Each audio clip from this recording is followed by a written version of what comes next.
다시 말씀을 드리는데요. 우리 기독교 2000년 역사를 돌이켜놓고 보게 되면은 기독교가 하나님의 이름으로 저지른 역사적인 범죄가 너무 많아요.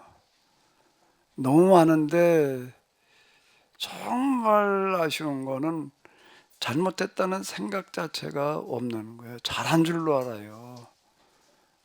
그런데 그게 지금 오늘 우리나라 우리 이 교회 안에도 똑같이 지금 들어와 있다라고 하는 거예요. 그게 지금 우리가 이제 이 극우 기독교인이라는 이름으로 지금 우리가 만나고 있는 거예요. 이 사람들은 자기 일이 잘못했다고 전혀 생각하지를 않아요. 하나님의 이름으로 그냥 얼마나 지금 신앙으로 아주 그냥 반공이라고 하는데 젖어가지고서 지금 그러고 있는데, 반공이라는 이름으로 그냥 하나가 돼 있는 어떤 이런 형국이거든요. 그리고 이제 그게 정권에 정치에 또 이용당하고 있다는 것도 그냥 이용당하는 게 아니라 아예 그냥 앞장서서 이제 합작품을 만들어내고 있으니까 지금 그러고 있는 게 오늘 우리의 현실이다 라고 하는 거예요. 자, 이제 여러분들 좀 하시고 싶은 얘기들이 있으신 분들은 좀 하시기 바랍니다. 제가 한 시간에 다 얘기하기에는 굉장히 많은 내용을 다룬 건데요. 몇 번 했어야 될 내용인데, 예.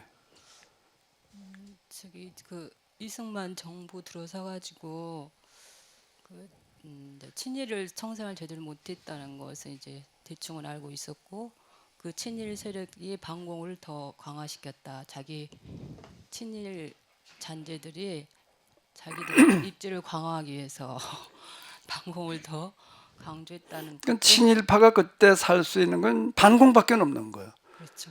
반공을 안 하면 살 길이 없으니까 이제 죽기 살기로 이제 반공으로 나가는 거예요. 네네. 저도 가끔 이제 그런 거 역사적인 거 보다 보면은 정말 잔인했던 그 친일 잔재들이 그렇게 전혀 청산이 안 됐다는 거 저도 보고 깜짝 놀랐거든요. 근데 그거 다시 한번 또 정리할 수 있었고, 그 다음에는 그 토지개혁, 그 이승만 정부의 토지개혁 했다는 것이 그 친일 세력들의 토지를 정리했다는 걸 처음 듣는 부분이에요. 저는 개인적으로. 네. 그리고 제가 궁금했던 것은 요즘에 그 마이크 좀 가까이 대고 얘기를 해요. 뉴라이트 예. 그게 많이 대두됐거든요. 그래서 이 뉴라이트가 도대체 뭐야? 근데 제가 이제 목사님한테 그 우리 한국사 배우면서 그 뭐지 식민지 사관하고 뉴라이트가 같은 맥락인가요, 목사님? 거기도 그러니까 이제 반공 신학으로 무장되는 거예요. 아, 뉴라이트가 지금 반공신학인가요? 저기 네. 저 뉴라트의 그 수장이 김진원 목사잖아요. 아, 그런가. 김진원 목사 그 사람 와서 얘기하는 거 보게 되면은 뭐라고 얘기를 하나 하면 나도 너무 놀란 거예요. 아니 이 사람이 이제 나이 먹어서 저러나 내가 할 정도로다가 너무 놀라는 게, 계엄은 통치행위라는 거예요. 계엄이 통치행위다 이렇게 얘기를 하고, 그래도 탄핵은 잘못된 거다, 원상복귀시켜야 된다. 자, 또 안 들린다고? 그렇게 얘기를 하는 거예요. 그쪽 계열의 사람들이 거기다 이제 그러는 건데, 그동안 우리 그 보수 성향을 띤 목사님들의 상당수가 지금 이제 그러고 있다고요. 전체 그 비율로 봐가지고서는 뭐 한기총 비율이 그렇게 많은 건 아닌데, 어쨌든 약간 좀 그래도 이름을 가진 사람들이 이렇게 떠들다가 보니까 이제 그게 좀 많은 영향을 끼치고 있는 판이죠. 아니 목사님, 뉴라이트에서 너무 깜짝 놀란 게 그게 우리 그 일본이 우리나라를 침략한 게 우리의 근대화에 앞장섰다 그러면서 일제 침략을 합리화하더라고. 그래서 너무 깜짝 놀랐거든요. 그래서 내가 목사님께서 말씀하신 식민지 사과랑 같은 맥락인가 이게, 그런 생각이 들었어요. 어떻게 그 근대화에 앞장서서 그걸 당연시한. 공제 식민지 개발론 그 얘기를 네. 하는 건데, 일제가 우리를 지배함으로 우리가 이제 많이 개화가 됐고 개발이 됐다. 우리가 그때 무슨 힘으로다가 경인철도 뭐 경부철도를 놓을 수가 있었겠냐. 나 일본이 이렇게 해줬다 이렇게 이제 얘기를 하는 거, 일본이 그렇게 얘기를 하는 거거든요. 그 다음에 첫 돌을 놓은 거는 우리를 개발시키기 위해서 한 게 아니라 우리나라 물자를 실어가기 위해서 한 건데, 우리는 물자를 약탈해 가려니까 뭐 싣고 갈 수가 있어야지. 그래가지고 만드는 건데, 그거를 이제 뒤집어 가지고서 우리가 너희를 이제 개화시켜 준 거야. 이렇게 이제 얘기를 하는 거에 편승해 가지고 하는 얘기가 이제 식민지 개발론이라고 그래요. 그런 거를 그렇게 얘기하는 사람들이 이제 그게 식민지 사관이에요. 그런 부분들이.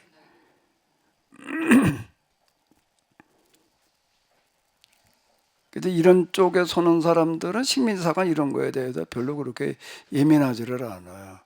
그게요. 예, 또 뭔 얘기를 하려고 그러죠?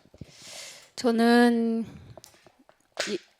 오늘 계약법으로 역사 보기가 참 목사님 항상 흐름을 강조하셨는데 그 흐름을 탈 수 있었다. 그렇게 흐름을 좀 알게 되었고, 예언자들은 하나님의 사람, 어떻게 특별한 하나님의 계시를 받아서 능력과 또 말씀으로 신앙만을 이끌었던 사람인 줄 알았는데 정말 역사가였다는 말에 충격을 받았었거든요. 그런데 오늘 또 목사님 우리 역사를 이렇게 다시 짚어주시는데, 계약법으로 역사를, 그 흔히 말해 기독교 사상의 흐름 속에 우리 역사가 어떻게 흘렀는지 좀 이해가 돼서 의미 있는 시간이었고요. 근데 제가 책에서 봤던 역사는 제가 시험 위주로 공부한 그런 거의 대표적 학생이잖아요. 시험에 나오느냐 안 나오느냐가 이제 역사 공부의 방법 중에 하나인데, 시험에서는 기독교가 어떻게 우리나라에 어떤 큰 공을 세웠는가, 개화기 뭐 이런 신학문을 가르치는 아주 좋은 사상, 그렇게만 배워와서 기독교 하면 진짜 다 면제되는 그런 죄가 있는지도 몰랐거든요. 그리고 그 현대 제주 4.3 사건 이런 거는 책에는 잘 안 나왔거든요. 아, 그거는 예.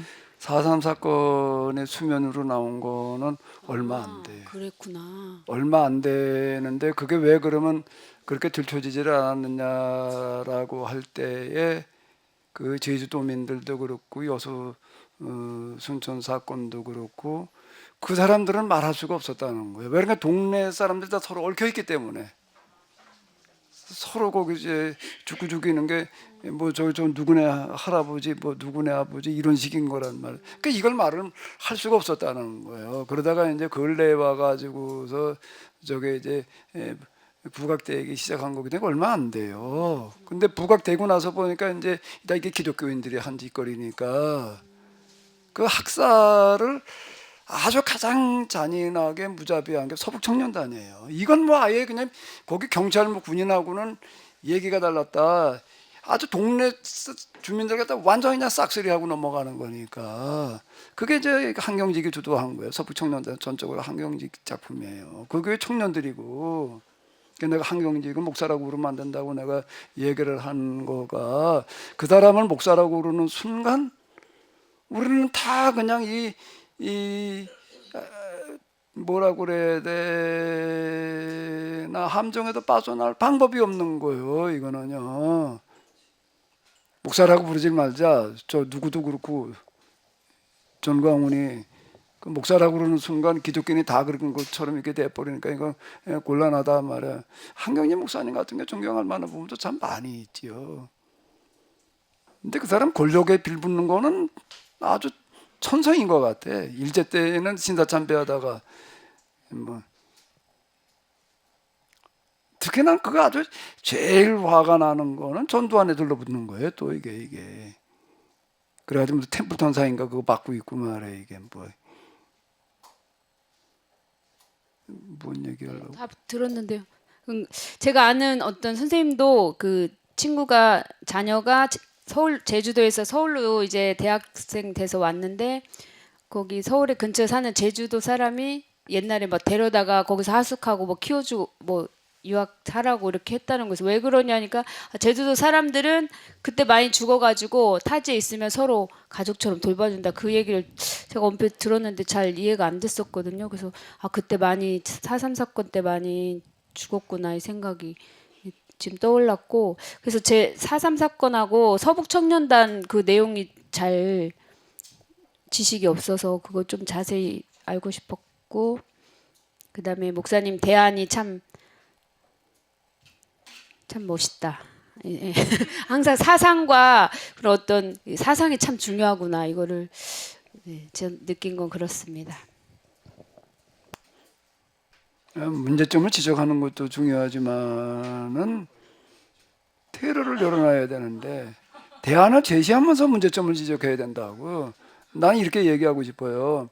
아무리 문제가 있다라고 해도 대안이 없으면 말하지 마라. 대안이 없이는 말하지 마라. 나 이렇게 얘기하고 싶은 건데. 예. 제가 어제 고등학교 친구들이랑 저녁에 갑자기 모임이 몇 명이 생겨가지고 이제 친구들이랑 이런저런 얘기를 했었는데, 요즘에 세상 돌아가는 얘기들이나 뭐 그런 얘기를 하다가 제가 교회 목사로서 또 신앙인으로서 참 부끄럽다는 얘기를 했어요, 그 친구들한테. 근데 두 친구가 있어요. 한 친구는 요 뒤에 요 산 너머에 있는 안산 무슨 병원 내과 의사고, 한 친구는 IQ가 165 이상, 그러니까 측정이 안 되는 아주 똑똑한 친구예요. 이 친구가 하는 일이 이제 명리학인데 관상을 보고 이제 사주를 보고 뭐 그런 거예요. 근데 그 정도로 되게 똑똑해요. 그 친구는 제가 뭐 요 나라 얘기하면 요 나라가 어디서부터 어떻게 시작돼 그거를 책 안 보고요, 인터넷 검색 하나 안 하고 쫙 얘기하고, 내가 전주 최씨인데 그러면은 전주 최씨의 어떤 역사를 다 알아요. 그 자리에서 그냥 달달달달 나오는 친구예요. 천재죠. 네.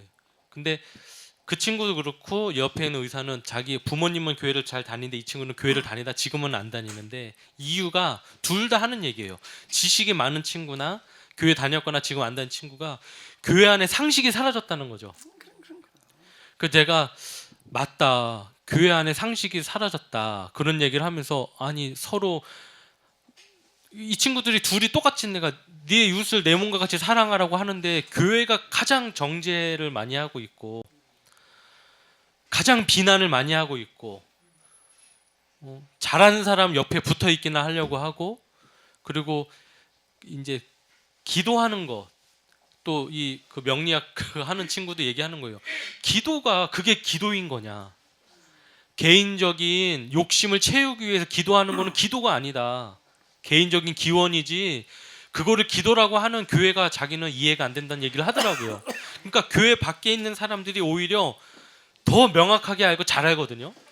그래서 아까 목사님 말씀하시는데, 아니 평등을 얘기하는데 정광훈 그 사람은 백석 제 교단이더라고요. 근데 거기서 면직이 됐대요, 이미 오래전에. 그러니까 목사도 아닌 거예요. 근데 그런 상황인 거고, 지금 뭐 윤석열이나 뭐 법 위에 있는 사람들, 소위 우리가 평등하라 그렇게 얘기하지만 그들한테는 평등이라는 게 없거든요. 근데 목사님이 아까 말씀하신 거에 제가 딱 꽂힌 게, 가장 이 빈부격차를 느낄 수 있는 데가 사실은 교회예요. 교회 잘 나가는 장로님, 권사님, 집사님 차하고 차 없이 그냥, 하여튼 그 계급 구조를 한 번에 볼 수 있는 데가 교회거든요. 그러니까 그런 거를 봤을 때 그 물질적으로 재정적으로 평등하지 않은데 어떻게 이거를 평등한 나라 민주주의라고 얘기할 수 있느냐 말씀에 제가 딱 하나 꽂혔고, 맨 마지막 부분에 말씀하신 것 중에 저한테 소망이 품어지는 거는, 우리가, 그러니까 제가 이런 얘기를 막 교회 안에 이런 부정부패 이런 얘기를 했더니, 그리고 우리가 앞으로 어떻게 살아야 한다 그랬더니 이 의사인 친구가 저를 쿡 찍으면서 얘기해요. 영락아, 근데 너 그거 알아? 그래서 뭐? 그랬더니 네가 말한 거 공산주의야 그러더라고요.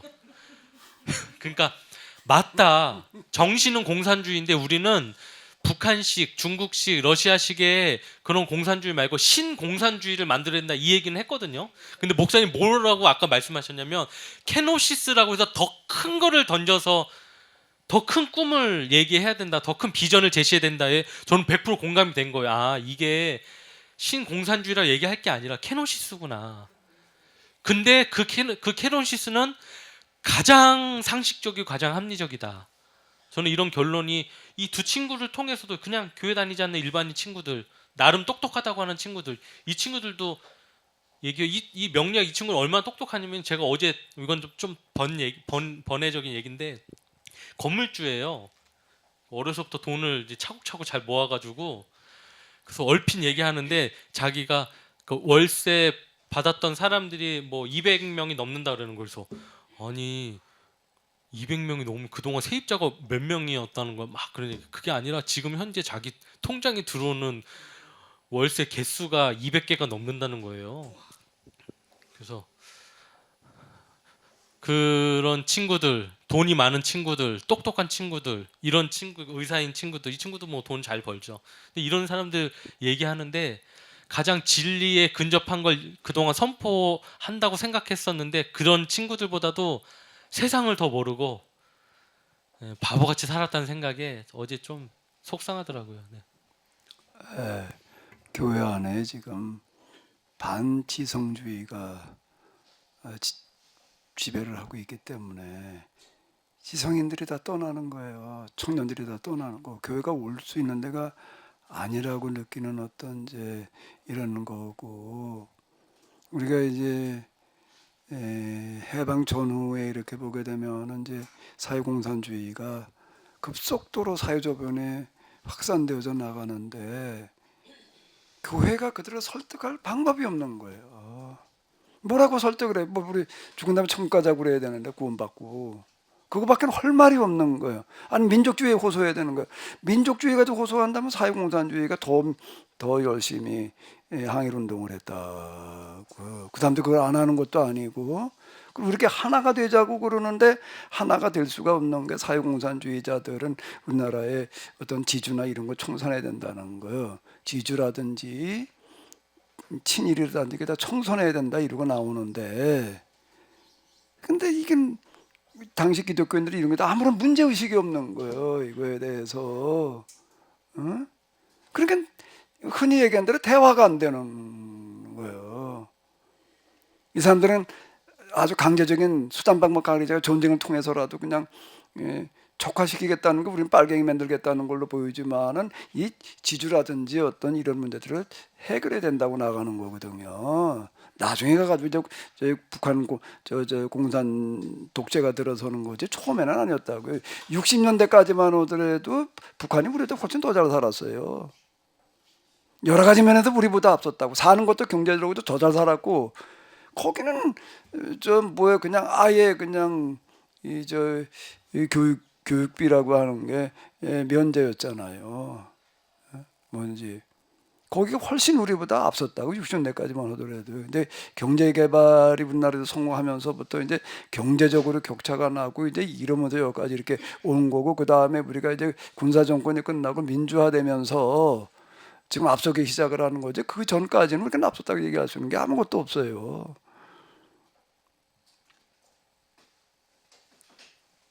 제가 수원에 있는 영생고등학교를 나왔는데요.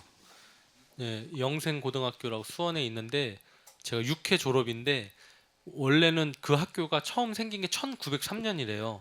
1903년에 함흥에 있었던 학교인데, 그때 그 고등학교, 여자 고등학교였는데 거기에 있는 분들이 피난 내려와가지고 자기네 금가락지 뭐 이런 거 또 일을 해가지고 팔아서 우리가 후학을 양성해야 되겠다고 학교를 저희 그 수원에다가 지으신 거예요. 그리고 한신대학교 재단에다가 저희 학교를 넘기고 학교를 유지해달라고. 네, 근데 그때 북한에 1903년도에 학교가 어떻게 지었느냐면, 저희는 학교가 스팀실이 따로 있었고 장애인 계단이 따로 있었는데 그때 그 학교를 똑같이 지었다 그랬거든요. 1903년에 스팀이 있었대요, 학교가. 그래서 저희는 결국은 그거 스팀도 쓰긴 썼는데 이제 냉난방기 새로 설치하니까 저희는 그걸로 학교 다닐 때 있었는데, 그때 그 수준이 그거였다는 거예요. 그래서 그분들 중에 한 명은 오리온 초코파이 회장 부인이셨어요. 그래서 저희 체육대회만 되면 오리온 초코파이를 한 사람당 한 박스씩 선물로 줬거든요.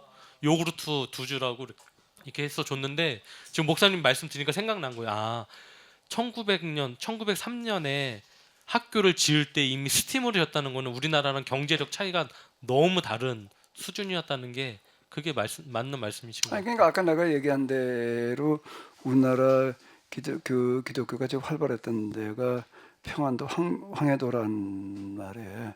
그래 거기가 이북에서 살기가 제일 안 돼. 안에 한경도 그건 뭐 완전 산속이고.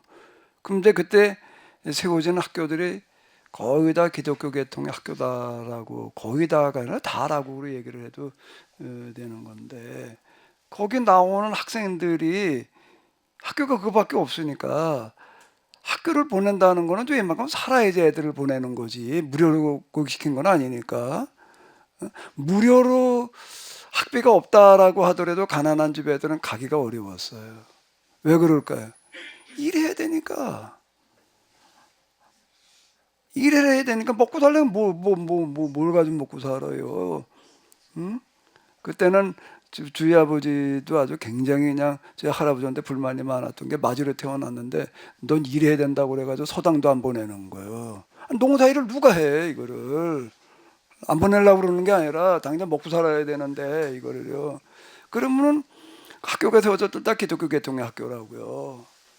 그 보내는 사람들은 다 이만큼 사는 집이야. 거기 나온 애들은 다 기독교인 될 거 아니에요, 당연히. 그럼 그 부모 죽고 나면 이제 얘가 이제 상속받으니까 당연히 지주 아니야. 그러니까 지주 계층들은 거의 다 기독교인이었다라고 이렇게 얘기를 해도 과언이 아닐 정도였다. 북한 같은 경우에는 그 지주야, 이제 지식인이야. 그럼 이 사람들이 이제 뭐를 하는가 하면은 그냥 대주주로 그냥 이렇게 남아 있는 사람도 있겠지만, 상당수가 이제 사업에 손을 대는 사람들은 돈 있는 사람이 손을 대는 거지. 그것도 좀 뭘 지식이 있어야지 뭘 사업을 하려고 달라들 거 아니에요.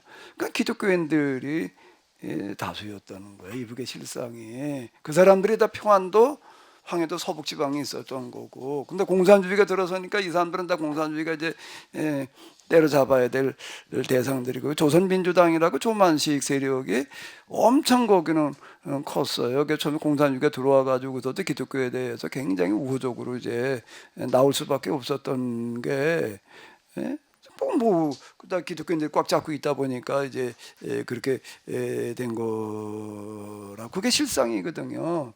근데 시간이 지나가면서 공산주의가 이제 소련을 등에 업고도 이제 정착하려 되니까 기독교를 이제 그 다음에 이제 청산하는 쪽으로 갈 수밖에 없었던 거고. 그러니까 다 해방 6.25 전에 빠른 사람 내려오는 사람들도 있었을 거고, 6.25쯤 되니까 그냥 다 쏟아져 내려온 거라고요. 그 대표적인, 그 사람들이 와서 세운 대표적인 교회가 영락교회고, 평강진 목사님도 서북 청년 출신이에요. 그리고 그 당시에 미국 숭실대 출신이고 미국 프린스턴에 가가지고 공부를 했는데, 그렇게 갈 수 있었다는 것 자체가 어느 정도 배경이 있으니까 가는 거지, 그냥 갈 수 있는 게 아니라고요. 근데 이 사람들이 이제 신학을 공부를 하고 신학교를 다니고 이러고 나서 보니까는 이제 서양 신학에 이제 세뇌가 되는 거예요. 서양 신학에. 우리나라 그 구교가 들어오는 과정에서 이렇게 보게 되면 처음에는 이제 실학자들이었지만은 이제 천주시리가 들어와가지고, 천주시리가 기독교 신학 서적이에요. 성경을 가지고 연구를 했던 사람들은 실학자들이고, 그때도 물론 천주시리가 들어와 있었어요. 근데 성경을 읽은 사람들은 성경에 대해서, 기독교에 대해서 호의적이었는데, 그 당시 우리나라 이제 그 성리학자들 양반들 얘기하는 건데요, 천주시를 잃은 사람들은 기독교는 다 거부했어요. 왜냐, 이건 불교하고 다를 바 없다는 거예요. 불교가 세상 출가해가지고서 뭐 도 닦으러 말이야, 이렇게 얘기를 하는데, 여기도 뭐 세상을 집어버리고 뭐 하나님 나라를 향해서 간다는 거가 뭐가 다르냐?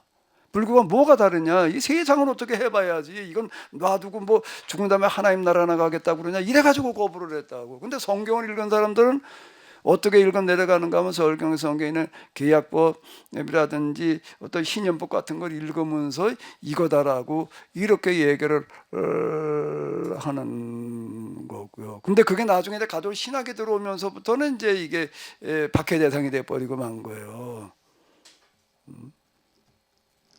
신학에 들어오면서 서구 신학에 들어오면서부터 이제 이 실학자들이 다 그냥 이게 맥이 끊기는 거예요. 개화파도 마찬가지예요. 3.1운동 때까지는 이건 서양 신학의 영향을 받아서가 아니야. 동학 연결선상에서 일어나는 어떤 이제 이런 거였는데 그 다음부터 이제 기독교 신학이 이제 미국 유학파들이 들어오고 이러고 나니까 이제 완전 이제 반공 신학으로 가는 거라고요. 그러니까 사상적으로 이들을 설득할 방법이 없는 거예요. 그리고 그냥 무조건 무신론이라고 해서 악마라고 그래 놓으니까 이게 뭐 이제 대화가 안 되는 거지. 저도 이제 목사님을 통해서야 이제 그 중세 시대 때 농노 제도가 얼마나 비참했고 그것이 성경적으로 봤을 때 얼마나 이게 문제점이 많다는 것을 이해했지. 그 전에는 그런 거에 대한 전혀 이해가 없었거든요. 근데 목사님께서도 신학을 하시면서 교회사 배우셨을 때 그런 중세의 농노제도나 또 산업혁명의 그런 그 공노제도 이런 부분에 대한 언급을 배우셨나요? 들어보지도 못했어. 그러니까요. 그러니까 들어보지도 못했고 나도 하나님을 경험하기 이전에는 그게 문제라고 생각도 못했고. 그러니까 제 생각에는 지금 한국교회 이런 부분에 대해서 전혀 어떻게 대화할 수가 없을까. 저희라 이제 목사님 통해 배웠기 때문에 이게 계약법 정신화에 정말 문제가 크다는 게 보이잖아요. 목사님을 통해서.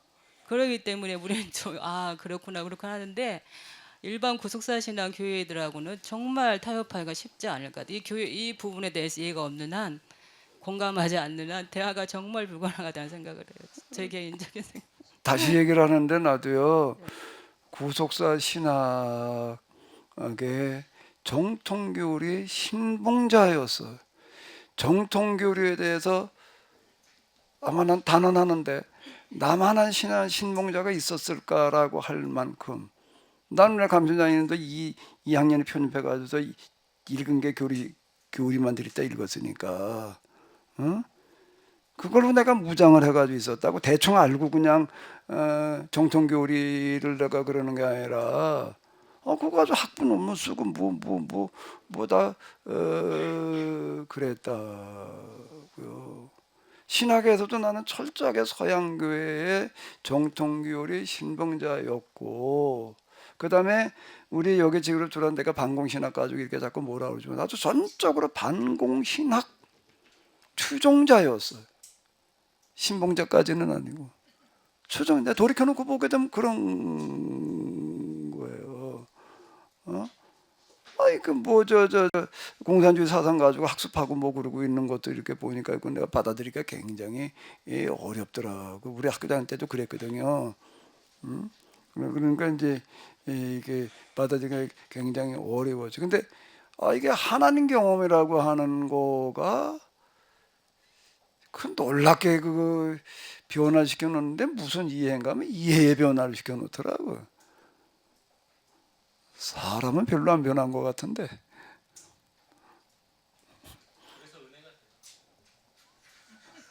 우리 사람이 나를 보는 눈을 보니까 내가 사람이 바뀐 것 같지는 않아. 근데 이해는 바뀌어가지고 이제 이게 이렇게 보이는. 목사님, 카톨릭에서도 지금 그 중세에 자기들이 저질렀던 그 90몇 프로의 농노 제도에 대해서 참여하고 있나요, 목사님? 무슨 놈의 참여를 해? 참 안 하죠. 그 바티칸을 참여를 해서 바티칸을 관두어야지. 교황이라는 이름 자체를 관두어야 되는 거지. 교황이라는 이름을 쓰면은 안 돼. 이게 교황이라는 이름을 어떻게 쓰고 앉았어 지금? 그게 교황이라는 말과 성경과는 전혀 뭔가 연결될 수 있는 끈아물이 하나도 없어. 바티칸을 헐어버려야지. 그걸 어떻게 거기 들어앉아가지고 말이야 뭐 세상에서 축복을 하겠다고 말해. 나는 그럴 때마다 그러면 얼굴이 다시 쳐다봐. 저게 무슨 짓을 하고 앉았는 거야 말이야.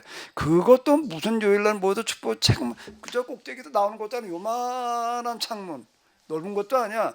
요만한 창문에다가 대가리 내밀고 손 내밀고서 읽고 축복 빈다고 그냥 그 축복 받겠다고도 전 세계에서 그 날짜 맞춰가지고서 거기를 들어오고 있는 거야. 나는 그건 머리통으로 보지 않고 대갈통으로 보이지. 그게 무슨 거기다 대고 축복을 하겠다고 그럴 일이냐고. 지금 이게 역사를 모르니까는요. 지금 무슨 일을 하고 있는지를 모르는 거예요. 이게요. 그 월드컵 할 때도 결승전이었나? 그때 주일날 하니까 교황이 나와서 오늘 미사 안 해도 된다고 선포하니까 바로 그냥 바뀌더라고요. 안 해도 된다고. 완전히 신격화 돼가지고 자기가 하는 건데. 네네 그 시간에 월드컵 미사하는 시간에 월드컵 경기를 하니까 그 바꾸더라고요. 세상에서도 2차 대전 이후에는 황제가 사라졌어요. 세상에서도. 근데 이놈은 지금 가톨릭만 황제 노릇하고 앉았는 거예요 지금. 근데 큰 교회 담임 목회자들이 사실은 황제 역할을 계속 하고 있지 않나 싶거든요. 가난한 사람들을 더 헌금을 내게 하고 교회 증축을 하고 하면서 땅을 사게 해서 더 가난하게 만들고 그 중에 몇 명은 그것도 이권 개입이 돼가지고 그 사람들은 부자가 되고. 그 저는 어제도 도울 선생이 무슨 세미나 하는 거를 잠깐 들었었는데 하늘나라는 없다, 천국은 없다 이러고 단언을 하는 거예요. 저는 그 말이 맞는 게 이 현재 기독교가 얘기하고 있는 하나님 나라나 그러니까 천국이나 하나님은 당연히 없다고 생각이 드는 거예요. 우리들의 행동을 봤을 때 그들의 입장에서는 하나님 있으면 이러지 말았어야 되는데 그런 생각이 들면서 그 천국은 이 땅에 임하게 하는 거지 죽어서 가는 것이 천국이냐, 죽기 직전에 참회했다고 기도했다고 그게 천국 가버리면, 그러니까 상식적으로 그 교회 밖에 있는 사람들이 이해를 못하는 거예요. 이 말 자체를요. 이거를 좀 재정립 빨리 해야 되지 않을까 싶습니다. 가만히 보니까 목사 노릇하기 틀렸어.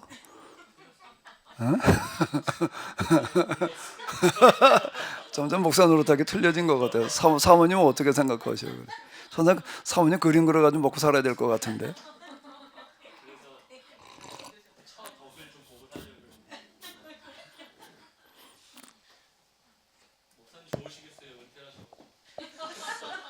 근데 목사님께서도 뭐 정통교리 신봉자라고 하시고 지금 곧 철저한 뭐 반공 교육을 받으셨다 했는데 목사님 원래가 약간 공산주의 성향이 있지 않았나 저희는 그런 오해를 했었거든요. 전혀 아니에요. 우리 전혀 아버지도 아니라고요? 우리 아버지는 아예 해방되고 나서 3개월 만에 김일성이 이놈의 새끼인데 혼자 다 헤쳐먹으라 그러고 그냥 고라고라 소리 지르고 욕하고 그냥 그날 밤에 짐 싸들고 내려온 분이에요. 그리고 공산주의를 얼마나 싫어해요. 맨날 그 소리 듣고 컸어요. 나도요. 우리 어머니도 또 그냥 싫어하더라고. 우리 어머니가 싫어한 이유는 아주 저녁마다 사람을 들볶아서 못 살겠더라는 거야. 저녁마다 모이라고 그러고 무슨 공부를 하라고 나도 특히 뭐라 그러나 나도 거기는요 그냥 가르치기만 하고 끝나니까 나도 발표를 하라고 그랬대요.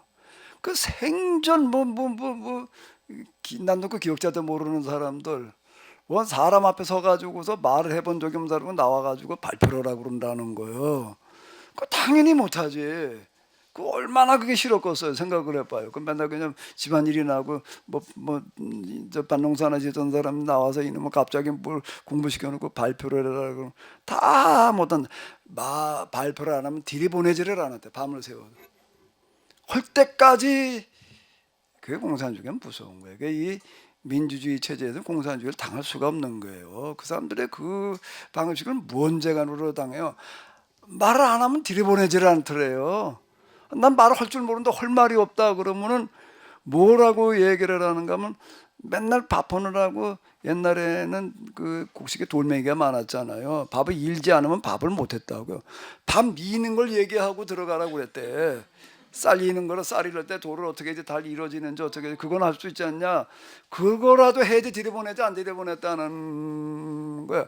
저녁마다 모이라고 그래가지고 그렇게 들들 볶는데 아우 더러워서 못 살겠다. 그런데 이나 보니까 그게 없어. 너무 아주 시원하더라. 이렇게 이제 얘기를 해요. 뭐 사상이건 뭐고 이런 거는 잘 이제 모르는데 저희 아버지는 조금 이제 그런 감각이 좀 정치적인 감각이 있으셔서 이제 원래 조만식 당이었다고 그러더라고요. 조만식 당이 그랬는데 김일성에 들어와서 공산주의 하는 거 이거 보고서는 이제 특히 이제 공산주의가 아주 그냥 뭐 아니다 그러고 때려치고 이제 내려오신 분이니까 나도 어렵다 그렇게 듣고 컸어요. 그리고 우리 초등학교 가서도 맨날 그냥 조회 시간에도 그 반공 교장 선생님 나도 반공 얘기를 얼마나 많이 했는데 만 맥어저 장군이 죽었대나 뭐 어쩌대나 헛날 지금도 기억이 나는데 뭘 그 운동장에다가 세워놓고 한참을 맥어저 장군이 말이야 뭐 인천 상작전해 가지고도 뭐 이루거든 소리 내가 지금도 내가 대충 다 기억이 나. 아 근데 그분이 돌아가셨다고 뭐 이루고 얘기를 하고 뭐 나도 전체 방공 교육 받고 자랐지. 간첩 신고한 뭐 얼마? 뭐 500만 원? 500만 원인가? 그건 나중 얘기고. 뭐 맨날 그냥 뭐 그러고 컸지 뭐. 내가 어떻게 무언쟁을 벗어나야지. 그래서 그 도그마 신앙도 죽어야만 끝이 난다. 해결책이 없다. 목사님. 그런데 목사님은 하나님을 만난 경험으로 이렇게 되신 거잖아요. 그 일반 우리들은 만약에 제가 제 주변에 가까운 사랑하는 사람들이 지금 어떤 그렇게 아무 사상적으로 막 그렇게 돼서 듣지도 않고 안타까운 일들이 많은데 그 사람들한테 하나님 만나라 이렇게 할 수도 없잖아요. 그리고 저도 마찬가지로 저도 모르게 그런 사상이나 생각에 굳혀져 있을 수도 있고 이게 가장 지금 요새 제일 두렵거든요. 벗어날 방법은 그럼 하나님 만나야 되는데 만날 수는 없잖아요. 어떻게 쉽고 간편하고 실천할 수 있는 방안. 그게 내가 그동안 이제 한 작업이 뭔가 하게 되면은 그렇게 줄기차게 성경을 역사 속에서 해석해 나간 거야. 하나하나. 내가 뭐에 호소하는가 하면 상식에 호소하는 거야. 몰상식에서 벗어나야 될 거 아니야. 오늘은 다 지금 그거는 완전 몰상식이에요. 상식을 거부하고 있는 거라고. 아니 계엄을 어떻게 그게 통치행위라고 그렇게 얘기를 하냐고. 이거를 윤석열의 계엄을 그건 몰상식이 아니고서는 할 수 없는 얘기를 하고 앉았는 거예요. 그거를요. 그걸 정당한 통치행위라고 그래 놔버리게 되면은요 독재자들이 쿠데타 사람들이 하는 거를 공박할 명분이 사라져 버리고 말아요. 이게요. 그러니까 몰상식이라고. 그러니까 내가 이제 내가 계속 뭘 했는가 하면 금방 이제 진상쌤 얘기한 그 문제를 내가 해결해 보느라고 상식 또 그다음에 뭐예요? 명분. 내가 호소하는 게 원리와 이치. 이걸 가지고 한번 생각해 봐라.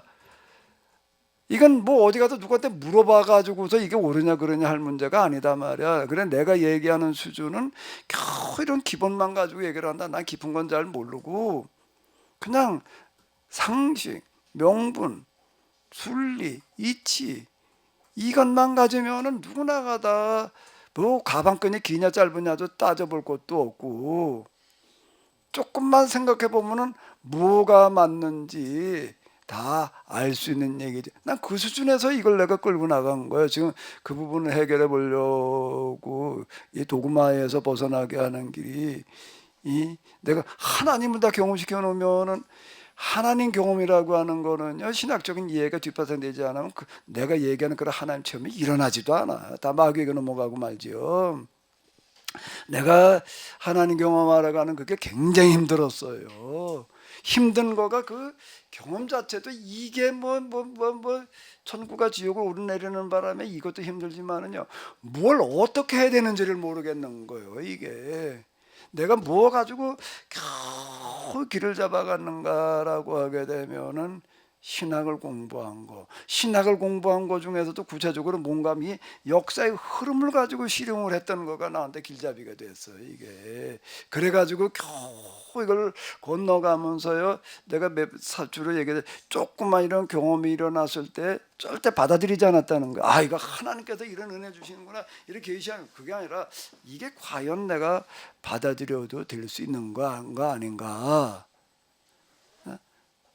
딱 멈춰서 가지고서 그랬다 말이야. 그러고 나서 다 재보는 거야. 아, 이거는 마귀의 계시가 아니라 마귀의 영감이 아니라 하나님께서 하신 일이다라고 하는 거가 확인된 다음에만 내가 받아들였다. 그러지 않았으면 절대 그 길 못 갔어요. 거긴 마귀의 함정이, 마귀가 심어놓은 지뢰가 하도 많아가지고서요 절대 빠져나갈 수가 없어요. 난 도구마에 빠진 사람도 가능할 수 있다. 어떻게만 하면, 좀 앉아서 진지하게 좀 듣기만 하면은. 그런데 내가 그동안에 경험한 거는 조금 듣다가 다 도망가. 왜? 마귀가 그냥 두지를 않아요. 마귀가 그냥 두지를 않아. 내가 여기 영적으로 잘못된 사람들이 있어. 무슨 은사 어쩌고 저쩌고 이런 데 빠진 사람들이 있어요. 아, 그 사람들하고 이렇게 뭐 얘기를 이렇게 하면 기도할 때 하나님께 뭐라고 그러셨단 말이야. 누구한테 뭐라고 좀 전해라 뭐 이렇게 얘기하는 사람들이 있어. 꼭 이제 이 사람들 데리고서 이제 좀 이렇게 얘기하면 처음에는 아주 그냥 이러고 있다가요, 어디쯤 가면 안 와. 왜? 이거 뭐 지가 보기엔 이제 자기보다 더 고수라고 느껴지는 것 같아. 하나님 체험에 있어서. 그러면 안 나타나요. 안 나타나. 맨날 그러는 사람 하나 있었어요. 그 사람 보고 내가 그래 이건 설명해가지고 들을 노릇이 아니다 이래가지고 내가 뭐라고 그랬나. 딴 사람들은 그냥 뭐 하나님 은사를 받았네, 능력을 받았네, 뭐 어쨌네, 뭐 이렇게 떠들고도 그냥 이리고도 그런 사람이었는데 내가 이제 그랬어요. 당신은 당분간 절대 딴 교회 어느 교회 갈 생각하지 말고 우리 교회로 와라 말이야. 내가 그만할 때까지 와라. 내가 그렇게 얘기한 사람 하나 있었어. 저 어디지? 멀었다 멀기도 저 몇목동 이제 중곡동인가 뭔가 어디 있는 사람인데 당신 무조건 와라 그랬더니 지금 마침 듣더라고. 그래도 몇 달 와가지고서 좀 이제 그 사람들 꼭 신학교 가라고 그러는데 또. 저 말도 안 되는 소리 하지 말고 절대 신학교 가지 마라. 내가 이제 그러고 무조건 여기 와라. 내가 그런 사람이 있는데 안 들어요. 도망가요, 다요.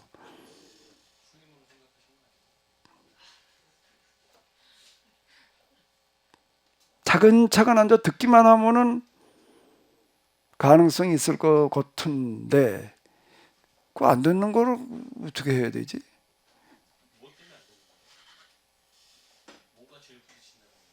지 생각이 옳다고 그러는 거예요.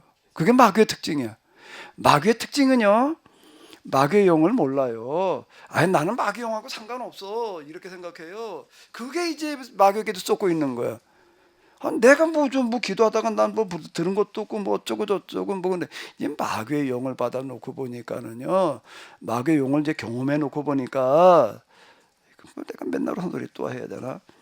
이렇게 놓고 그동안은 내 생각과 감정이 다 마귀에게 지배당하고 있었더라.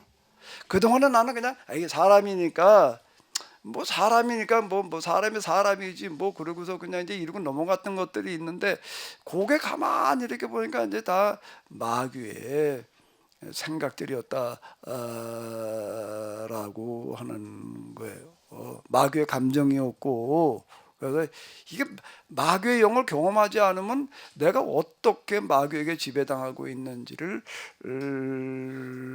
몰라요. 제가 이렇게 성령은 누가 지금 나와도 무슨 소리를 하더라도 일단 마음을 열고 들으려고 그러게 돼 있어요. 마귀의 영을 받으면은요, 마귀의 영을 받은 사람의 특징은 내 생각이 오라 그래 나와 다른 소리 하면 반발부터 하려고 나와요. 그리고 조금 더 하던 그때 그냥 안 듣고 가려고 그러는 거고요. 제가 여러분들에게 제가 뭐라고 얘기를 해놓고 여러분 생각을 얘기해 보십시오, 이걸 얘기해 주십시오 이러는 거는 내가 늘 얘기하는, 난 마침표를 안 찍으려고 그래요. 성령은 절대 마침표 찍어 놓지 않아요. 쉼표예요. 아, 이게 아무리 봐도 이게 옳은 것 같은데 그래도 이건 마침표라고 그러지 않는 거예요. 쉼표예요.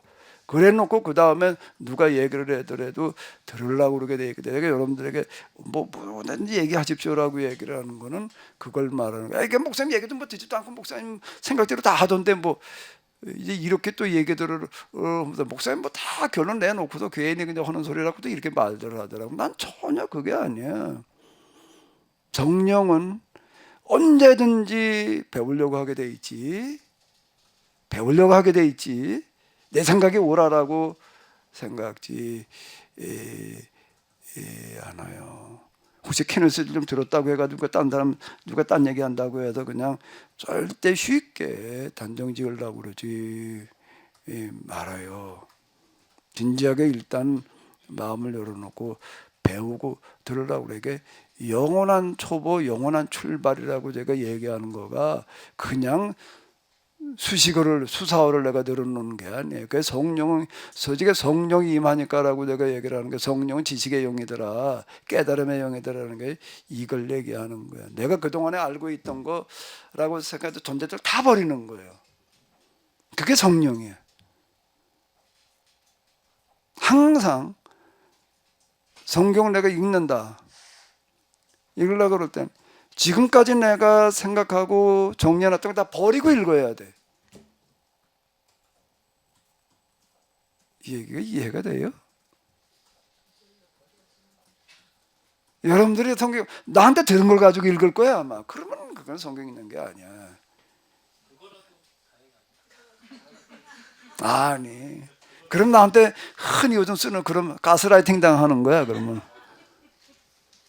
그래서 지금 내가 그 소리 많이 들어요. 아이, 목사님이 지난번에 이렇게 얘기했는데 오늘 들으니까 완전 딴 소리 한다, 뭐 이렇게 얘기하는 경우들이 있어요. 이제 그건 왜 그런가 하면 매번 나는 성경을 읽을 때 다시 읽어 나가려고 그래. 내가 오늘 아침 내가 성경 읽으면서 묵상한 거가 뭔가라고 하게 되면 마가복음 1장 1절을 가지고 내가 1절 2절까지인가를 가지고 내가 우리 중에 이루어진 사실에 대하여 누가복음, 내가 뭐라고 그랬지? 누가복음 1장, 누가가 한 소리, 우리 중에 이루어진 사실에 대하여 처음부터 말씀에 목격자들 그리고 복음의 일꾼 된 자들이 전하여 준 그대로 적으려고 붓을 든 사람이 많은지라. 그 모든 일의 근원을 처음부터 자세히 미루어 살핀 나도 순서 디오빌로 각하에게 순서대로 적어 보내는 것이 좋을 줄 알았노니 각하로 하여금 알고 있는 것을 더 뭐 확실하게 하려 함이라. 그거 읽어 내려가면서요. 아, 그거 내가 한두 번 읽었나? 난 다시 읽으려고 그랬어요. 다시 읽으려고 그러다 보니까는 미루어더라고. 미루어 살핀 나도. 누가는 외국인으로서 유대에 와가지고서 예수님께서 하셨던 길을 처음부터 자세히 미루어 살핀 근원부터 자세히 미루어 살핀 나. 얼마나 진짜 이게 쉽지 않았을까라고 하는 거를 내가 다시 생각을 하게 되더라고. 오늘 아침에서 있었던 일이에요. 오늘 아침 성경을 묵상한다라고 하는 어떤 이런 거 갈 때도 저는 이제 그런 건데, 참 미루어라는 그 단어가 미루어 살폈다는 게 뭐야? 내 미루어라는 걸 이렇게 인터넷 찾아봤어. 뒤로 미루는 거더라고. 유보해 놓는 거야. 쉽게 결론을 안 냈다는 거예요. 누구 얘기 하나 들었다고 해도 아 이런가 보다 그러지 않고 미루어 살핀 일의 근원부터 자세히 이것도 미루어 살펴. 자, 누가라는 사람은 이거 하나를 써놓느라고 그래. 이거를 얼마나 고생을 할까. 수많은 사람을 찾아다녀야 되는 거고 다 들어야 되는 거고 뭐 이러고 이걸 지금 써내려가는 거란. 그러니까 지금까지 내가 알고 있던 거 다 버리고 들어야 돼. 그게 이제 빈 마음을 가지고 나온다는 얘기, 케노시스라는 얘기가 그 얘기인데요. 알고 있는 거, 생각하고 있는 거, 결론내는 거 가지고 자꾸 반복하려고 하는 건 마귀의 방식이에요. 그렇게 도대체 들으려고 그러지를 않아요. 자기 생각을 고치려고 그러지를 않고.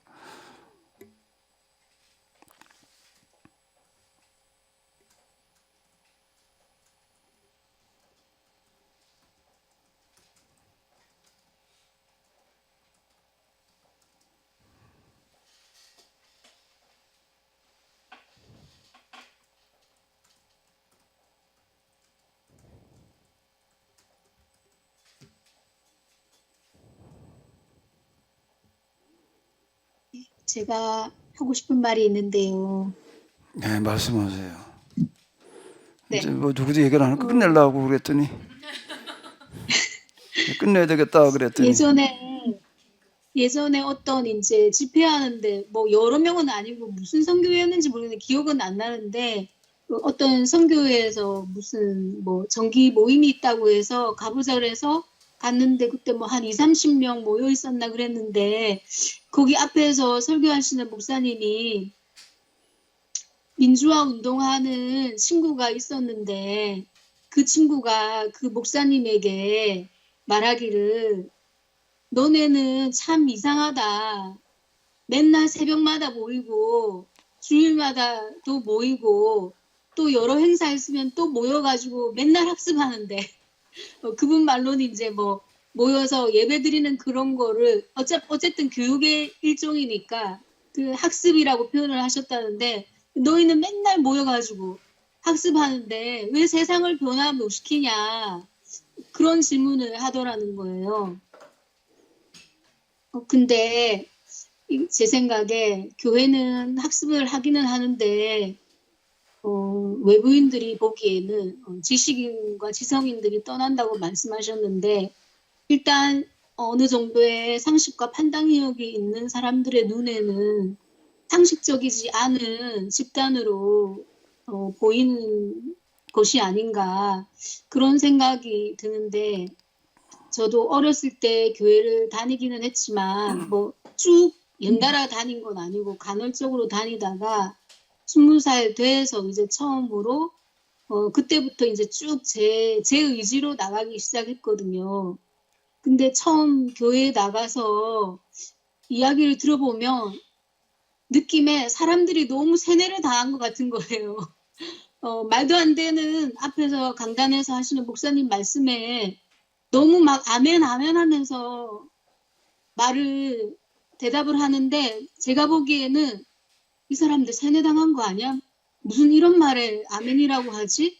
그런 적이 너무 수도 없이 많았거든요. 그래서 꼭 무슨 백로들 앉아있는 가운데 나 혼자 까마귀인 것 같은 나 혼자 지금 나도 좀 알고 싶어서 하나님이 누군지 예수님이 누군지 알고 싶어서 교회에 나오긴 했는데 뭔가 분위기가 이상하고 사람들이 다 착한 사람들 같기는 한데 말이 안 되는 거에 아멘을 하고 그래서 이제 굉장히 많은 어떤 뭐 편안함이 아니라 불편함과 두려움과 뭐 그런 속에서 그래도 이왕 왔으니 끝까지 알아보자 하고 있다가 한 1년 지나고 나서 이제 예수님을 그런 걸 이제 회심이라 그러잖아요. 예수님 인격적으로 만나는 사건을 통해서 비로소 이제 내 죄를 위해서 예수님이 돌아가셨구나.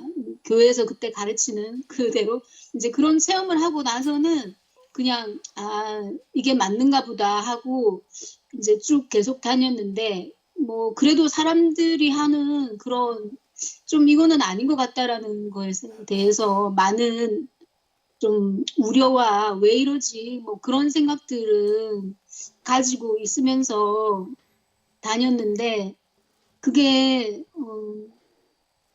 종교를 너무 이데올로기화 시켜서 상식적이지 않은 몰상식한 그런 행태로 저희들이 점수받아서 세상을 변화시키지 못하는 하나님의 빛이 되지 못하는 그런 정말 못된 집단이 돼버린 거 아닌가 그런 생각이 들고요. 그래서 뭐 이렇게 목사님께서 끊임없이 의심하고 끊임없이 생각해보고 그렇게 하셨다고 하는데 교회 내에 그런 능력을 가질 수 없게 만드는 게 너무 문제인 것 같아요. 그냥 무조건 믿으라고 하고 무조건 아멘 하라고 하니까 그게 이제 일종의 세뇌인 건데 너무 안타깝고 그다음에 제가 이거는 제주 4.3 사건에 관련되는 건데 한 10년 전에 저희 선교회에서 제주도에 일이 있어서 저희 본부에서 일하는 분들이 다 같이 간 적이 있는데 제주 지부 설립이 있어가지고 근데 이제 서울에서 왔다고 하니까 뭐 일 끝마치고 난 다음에 제주도 여기저기 일을 보여주시더라고요. 그 중에 하나가 이제 4.3 사건 기념관이 있었어요. 저희들이 다른 일정이 밀려가지고 충분한 시간을 가지지 못하고 한 1시간 전인가 도착을 해서 뭐 자세히 듣지는 못했는데 쭉 어떻게 발단이 됐고 뭐 그런 이야기를 쭉 해주셨는데 거기에 가면은 무슨 시커먼 돌 같은 거 시커먼 대리석이 이렇게 바닥에 직육면체로 만들어 놓은 큰 돌이 있는데 거기다가 이제 무슨 4.3 사건에 대한 뭐 어떤 의의라든지 평가라든지 뭐 그런 거를 적는 그런 돌이래요. 근데 아무것도 안 적어놓고 그냥 맨들맨들한 돌 그 자체더라고요. 그때는 그랬어요. 지금은 모르겠는데 돌 그 자체인데 왜 그러냐면 지금 그 당시로는 어떠한 평가도 내릴 수가 없었기 때문에 근데 지금 저희들의 시국이나 형편을 보면 지금도 마찬가지인 것 같아요. 어떠한 결론을 내릴 수가 없기 때문에 거기에 아무것도 적지 못하고 지금은 그런 시간을 기다리고 있다라고 말씀하셨고 그리고 처음으로 저 4.3 사건에 대해서 정부가 사과를 한 것이 노무현 정부 때였다고 하더라고요. 노무현 이제 대통령이 직접 4.3 사건은 너무 잘못된 거고 정부가 사과한다고 그러니까 정부 차원에서 제주도민에게 그렇게 사과한 거가 그게 처음이었고 그리고 그때인지 뭐 그 이후인지 전인지는 모르겠지만 그 이제 발굴이 시작됐었는데 뭐 이렇게 정권이 바뀌면서 그것도 흐지부지 돼가지고 발굴이 이어지지 못했고 이미 발굴에 손을 댔기 때문에 그 터가 이제 훼손이 돼가지고 더 이상 그 손댔던 그 거기도 남아있지는 않는데요. 이미 역사적인 그 증거고 흔적인데 그래서 그때 이제 뭐 발굴했던 그거를 갖다가 이제 유골 같은 거죠. 유골이랑 뭐 그런 거를 거기 안에 이제 뭐 조그만하게 이렇게 전시를 해놓기는 했는데 그런 뭐 이렇게 진짜 뭐 가치 있게 보존된다거나 그런 게 아니라 훼손된 채로 그렇게 돼가지고 뭐 하여튼 그런 것들도 좀 잘 정리되지 못하고 그냥 이렇게 내가 올리 네가 올리 그러니까 어떻게 정리되느냐에 따라서 이렇게 서로의 이익이 달려 있다 보니까 그런 부분에 있어서도 정말 올바른 평가가 내려지지 않고 그냥 흐지부지된 상태로 공중에 떠 있는 그런 상태라고나 해야 될까? 그래서 그래서 힘든 사람들은 그 일을 당했던 제주도 분들 그런 분들인 것 같고 그래서 참 안타까웠던 그런 시간이 있었습니다. 네. 이상입니다. 네, 4.3 사태 좀 얘기를 해주셨는데 뭐 오늘 이외에 또 얘기할 시간이 이제 이렇게 없거든요. 우리 근현대사가 주구조 얘기를 하려고 오늘 우리 가운데 일어나고 있는 이 일들을 어떻게 이해되느냐라고 할 때 역사적으로 돌아보는 수밖에 없거든요. 이제 요 내용을 가지고 좀 혹시 잘 이해가 안 된다든지 또 뭐 제가 또 이렇게 접근해 들어가는 거를 들으시면서 뭐 그게 아닌 것 같은데 라고 생각되시는 부분이 있다든지 한다면은 그냥 어느 거라도 가지고 같이 한번 얘기를 해봐요. 나는 항상 얘기하지만 내가 뭐 마침표 찍어놓고 하려고 그러는 게 아니니까.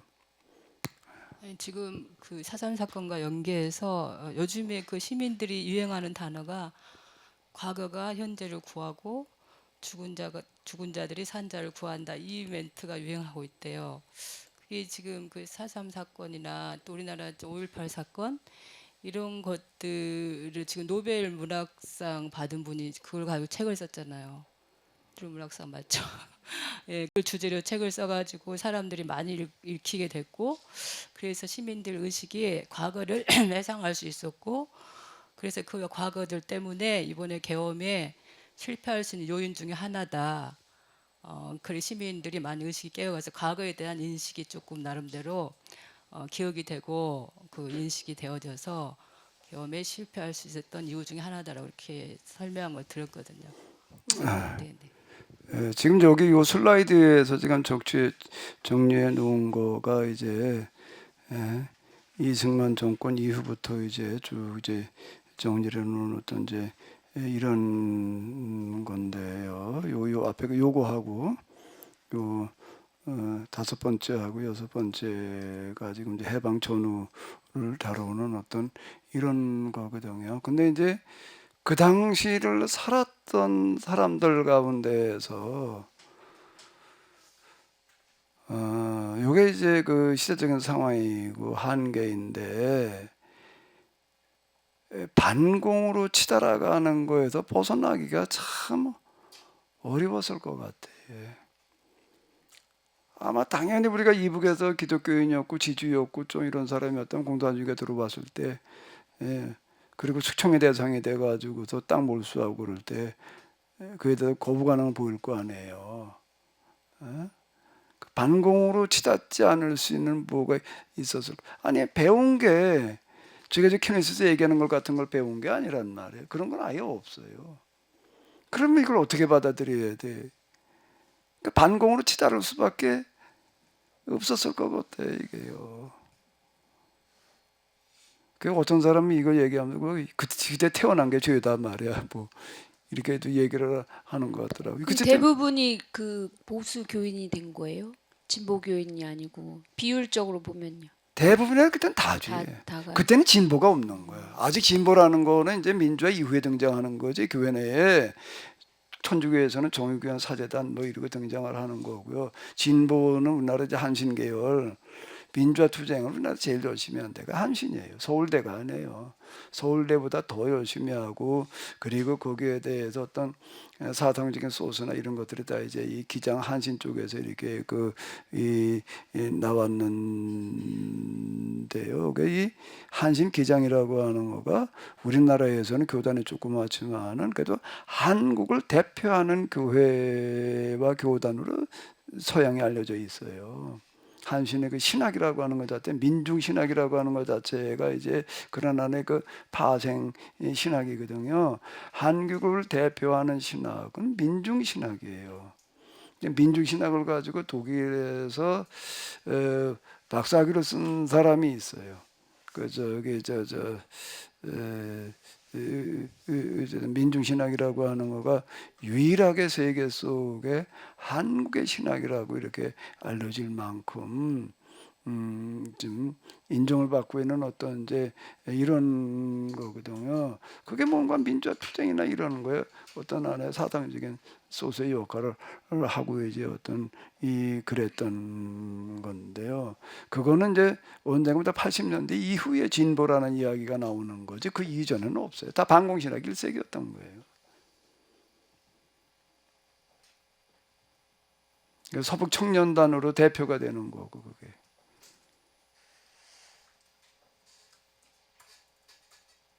제주 사태, 여수 순천 사태 이런 것들이 이제 수면 위로 떠오르면서 이제 우리 교회는 더 설 자리가 없어지는 거예요.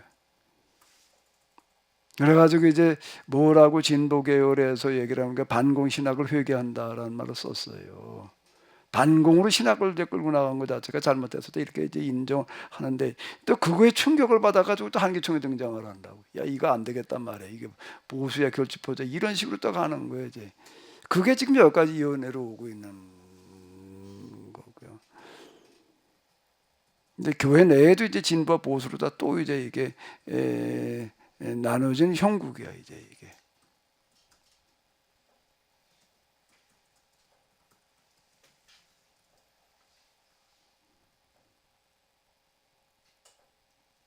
지금 미국에 대해서 난 제일 안타까운 것 중에 하나가 극우 하는 교인들 보게 되면 꼭 성적을 들고 나온다고요. 태극기고 성적을 들고 나와요. 나는 미국 우리가 정책적으로 친미를 할 수밖에 없다는 거는 나도 인정을 하는데 나도 미국의 혜택을 보고 큰 사람이에요. 우리 저 시골 저기 어디 살 때요. 우리 집은 최소한 다 미제만 쓰고 살았어. 세수 때도 미제. 미군도 철모. 갖다가 망치로 2번 때려가지고 묵혀가지고서 거기다 갖다 그거 나 세수하고 발 닦았어요. 이때라는 게 없어가지고. 삽도 그 미군들이 쓰던 그 삽, 뭐 그런 거 작업복에 대부분이 다 미제였어요. 이게 이제 언젠가 하면 이게 50년대 말 얘긴데요. 그렇고 컸어요. 뭘 간식으로 애들이 들고 다니면서 먹을 수 있는 게 없는데 들고 다니면서 먹은 게 뭔가 하게 되면은 우유가루를 배급을 받았는데 뭐 배급 받으러 와라 그러고 갔더니 뭐 이제 우유가루를 이제 이렇게 한 장씩 주었어요. 그거 다 구워 물품이에요. 이제 미국에서 온 것들인데 우유가루라는 걸 먹어본 적이 있어야지 이걸 어떻게 먹는지를 알지. 이거를 먹을 줄을 몰라. 우유가루를 받아왔는데 이걸 가지고 뭐 부침개를 해 먹을 수도 없고 수제비를 해 먹을 수도 없고 어떻게 먹었을 것 같아요? 양지기다 이만큼 바닥에다 이만큼 깔아가지고서요 밥을 할 때 밥이 이제 끓고서 이제 자자 들어갈 때 집어넣으면은 이제 이게 단단하게 굳어요. 그런 돌멩이 좀 단단해. 그럼 이제 그걸 깨뜨려가지고 막 들고 다니면 또 뜯어 먹고 그 다음에 또 뭔가 또 가니까 또 뭐 옷을 주는 거야. 옷을 주는데 골라가라가 아니라 그냥 집히는 대로 주는 거야. 줄 세워놓고서. 난 무슨 바지를 하나 받아가지고 왔어. 무슨 바지를 하나 받아가지고 왔는데 키를 이렇게 보고서는 그냥 나한테 입으라 그러고 하나 바지 집어줬는데 이게 초록색인데 앞만 봐도 남자들 가운데도 초록색 바지를 입고 다니는 애가 없어가지고 그거 안 입으려고 내가 얼마나 그냥 울고 저항을 했는지 몰라. 그냥 난 도저히 못 입겠다고 그걸 뭐 꼭 여자들 입는 것 같아가지고 난 끝까지 안 입겠다고 그랬더니 우리 옆집 애를 줬다고. 근데 걔는 그걸 잘 입고 다니네. 나 그거 보면서 쟤는 저걸 어떻게 입고 다니지? 난 못 입겠던데. 그런 거 그 다음에 학교 갔을 때는 옥수수 가루 갖다가 그 죽 써주는 거. 그 미군이 보내준 그 목재 가지고도 학교를 지었다고요. 학교 마루바닥을 깔아놨는데 이놈하고 길들이라고 양초하고 걸레를 가져오래나. 그래 요만큼씩 가면 이제 그거죠. 여기 네 자리. 요만큼 길래래. 이놈하고 양초를 발라가지고서 걸레기로다가 이거 문대겨서 이걸 하느라고 그냥. 사실 우리가 미국한테 독립한 게 너무 많지요. 6.25 전후에 우리나라 경제는 다 원조 가지고 꾸려갔어요. 원조 경제였는데요. 그거 아니었으면 우리 다 굶어 죽고 진짜 그랬다고요. 미국이 아니라 우리가 공산화가 됐고 그런데 성조기까지 들고 나오는 건 좀 심한 것 같아. 이건 도대체가 이제 그 극우의 어떤 이제 그런 그 하나의 이 특징이라고요. 우리의 그 근현대사들 나름대로 이해한다라고 그러지만은 자 우리가 좀 성경의 입장에서 한번 봐야 되지 않을까. 그리고 제가 아까 말씀드린 대로 비판을 할 때에는 대안이 없으면 비판하지 마라. 케네시스라는 게 이런 문제에도 대안신학이 될 수 있다. 극공신학이 될 수 있다. 내가 이렇게 얘기를 하는 거예요.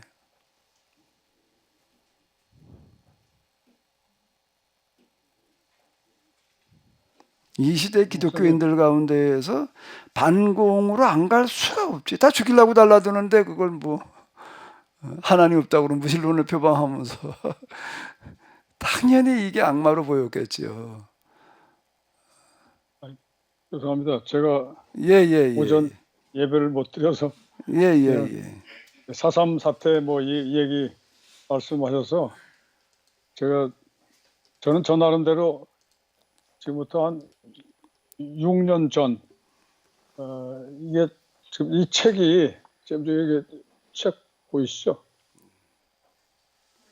우리는 너무 몰랐다.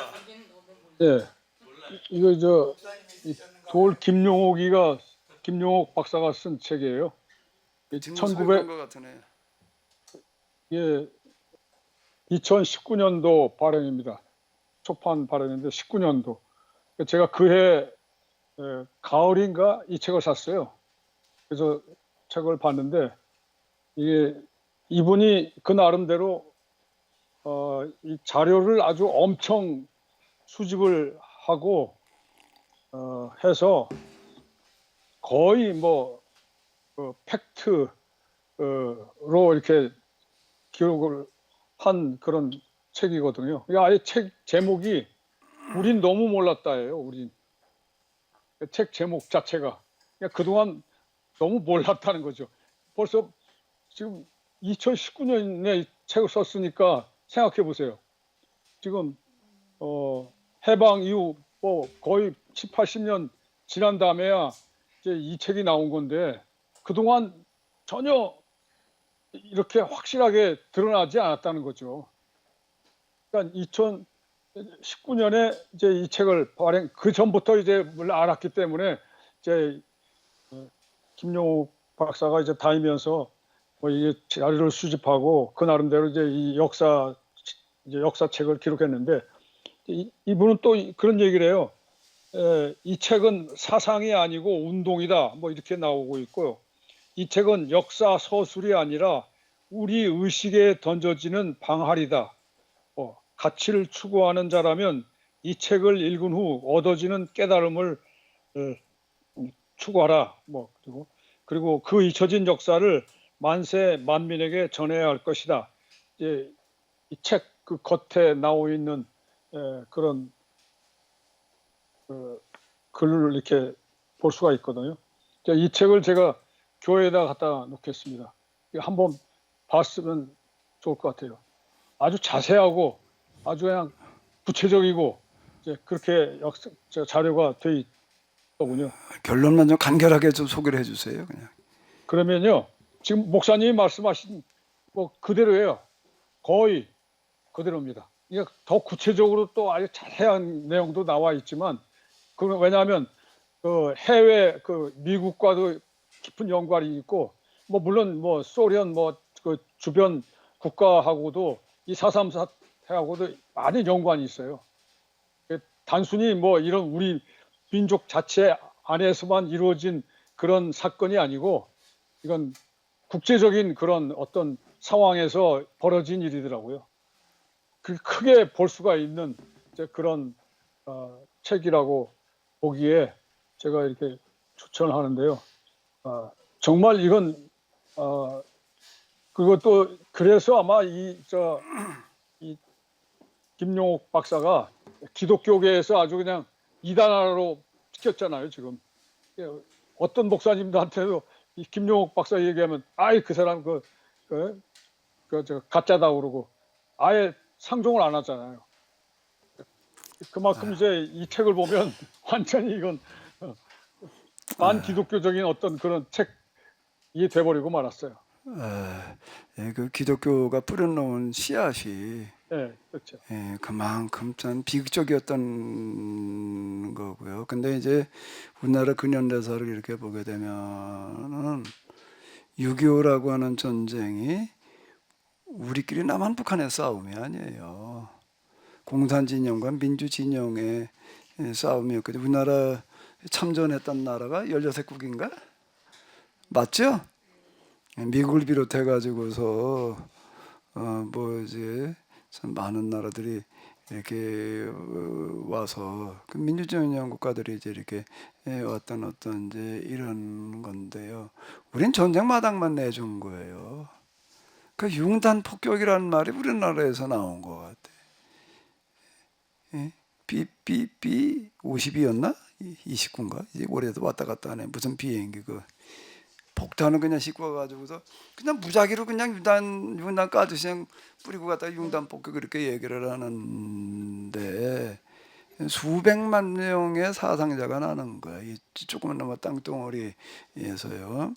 수백만 명의 사상자가 나고 결국 이제 우리가 북한한테 먹힐 뻔했다가 또 반대로 또 이제 압록강까지 낙동강까지 밀렸다가 또 둔만강까지 올라갔다가 또 이제 낙동강까지 내려갔다가는 미군이 참전하는 바람에 이제 반전이 돼가지고서 또 낙동강까지 저 둔만강까지 올라가고 둔만강 올라갔다가는 또 이제 중공군이 참전하는 바람에 또 이제 뭐 한강 인왕까지 내려왔다가 다시 올라가서 지금 이제 겨우 그냥 한 2년 이상을 휴전회담 하는데 그렇게 오래 걸려가지고 그냥 치열하게 그냥 산등선 하나 뺀느라고 그냥 그렇게들 난리를 치다가 겨우 휴전이 됐는데 이제 휴전이잖아요. 휴전이라는 얘기는 전쟁 상태라는 얘기가 되는 거고 아직도 우리는 뭔가 하면은 다른 나라에서는 소련이 해체되고 망함으로 말미암아 공산주의가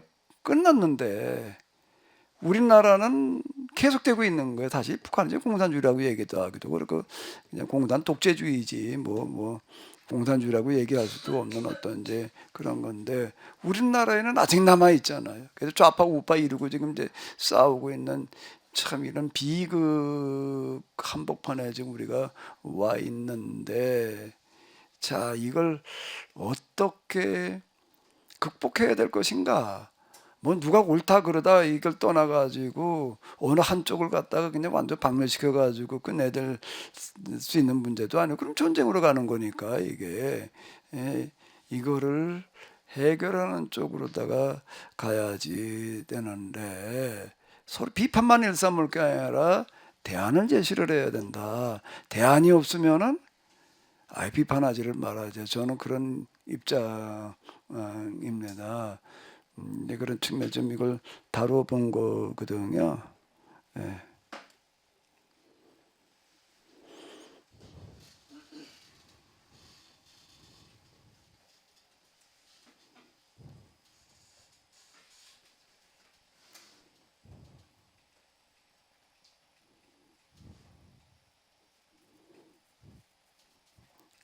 공산주의와 민주진영으로 나누어지면서 참 제일 큰 피해를 본 나라가 우리나라인 것 같아.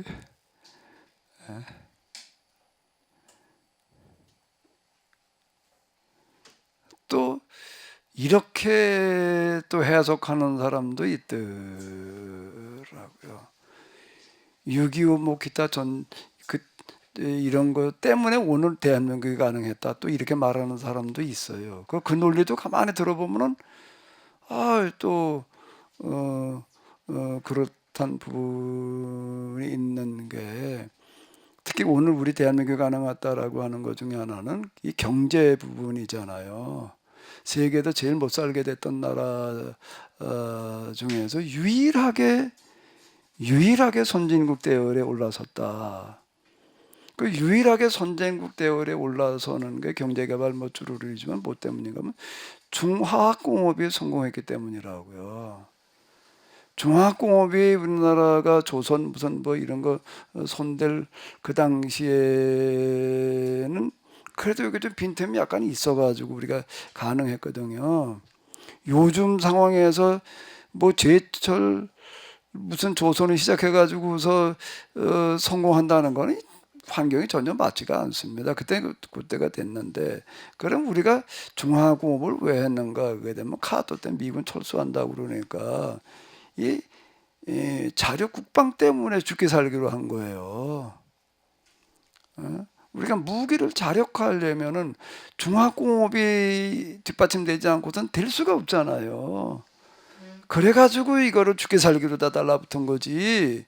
경제적인 차원에서 중화공업을 육성하려고 달라든 게 아니라고요. 그럼 이 얘기는 무슨 얘기가 되는가라고 하게 되면 6.25로 말미암은 남북 대치 상황 때문에 우리나라가 중화공업에 다 안 된다고 그러는 거예요. 다 불가능하다고 그러는 건데 죽기 살기로 그 박태준 회장의 그 제철 뭐 그거 뭐 저 일본어 일화 같은 거 보면 우리가 뭐 잘 알잖아요. 될 일이 아니었다. 그건 박정희 대통령과 그리고 이제 박태준 회장 때문에 가능했다라고 얘기를 해야지. 아마 사실에 가까운 얘기일 거, 그때 누가 했어도 또 더 잘했지 이렇게 생각할 수 있는데, 나는 그 박태준 회장 보면 그분도 군인 출신인 맞지요? 그런 것 같은데 참 어떻게 저런 사업적인 구상과 추진력이 있었을까라는 생각이 드는 게, 아니 그가 아마 제철할 때 대일 그뭐저 청구권 그거 갖다가 아마 손대지 않았나 싶은데, 일본하고 이제 그 화해하면서 돈 좀 받았다가 거기다가 이렇게 투자해가지고 돈이 없으니까 이제 그렇게 한 건데요. 제철 공장을 지으면서 수출 오다를 따내는 거예요. 공장 지어놓지도 않고 수출 오다를 따내는 작업을 추진을 하는데, 공장도 없어요. 근데 공장 사진을 보낼 수 있는 게 없으니까는 제조 공장 간판을 크게 만들어서 간판 사진만 찍어가지고서 무슨 자료를 만들었단 말이야. 뭐 이렇게 얘기를 하고 그러고 하던데, 그 왜 그렇게 거기에 사생결단을 했는가 하면 자료 국방이라는 것 때문이었다. 그게 우리에게 좀 어떤 이런 측면에서, 이것도 도움이라고 그래야 될지는 모르겠는데 어쨌든 한 역할 한 부분도 있는 것 같아요. 좀 가슴 아픈 얘기기는 한데, 아마 그렇지 않았더라면은 우리가 그 당시에 중화공업을 하겠다는 생각을 할 수가 있었을까? 여건을 보면 도무지 불가능한 건데, 가능성이 거의 없는 얘기인데, 근데 우리 그거 안 하면 죽으니까 이제 그랬던 부분들이 많은 것 같아요.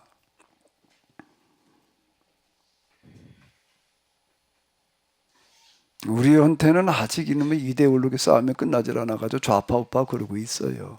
근데 이걸 어디서 해결을 해야 될까? 우리 교회에서부터 해결해 나가야 된다. 근데 교회가 그게 어떻게 돼요? 근데 최소한 우리 케네시스 교회는 좀 그래야 되지 않을까? 네? 아니에요? 별로 아멘을 안 하시네. 다른 교회는 몰라도 우리는 좀 해야 될 거 아니에요. 우리도 이걸 해결하지 못하고 있다 그러면 이걸 뭘 해봐. 하나님 나라의 임재를 마저 꺼내지 말아야지. 우리 안에 이 정치적인 이해관계 하나 문제도 해결 못하는데 하나님 나라를 임하게 하자는 거를 말을 어디 가서 꺼내. 그래서 제가 이제 여기까지 이렇게 하박국 다루면서 왔거든요. 좀 제가 얘기한 거에 대해서 반론 제기하실 수 있는 분 있으면 얼마든지 하세요. 지금 이 시간에 그런 시간이 됐으면 하는데, 난 또 뒤에 가서 또 뭐라고 그러지 마시고요.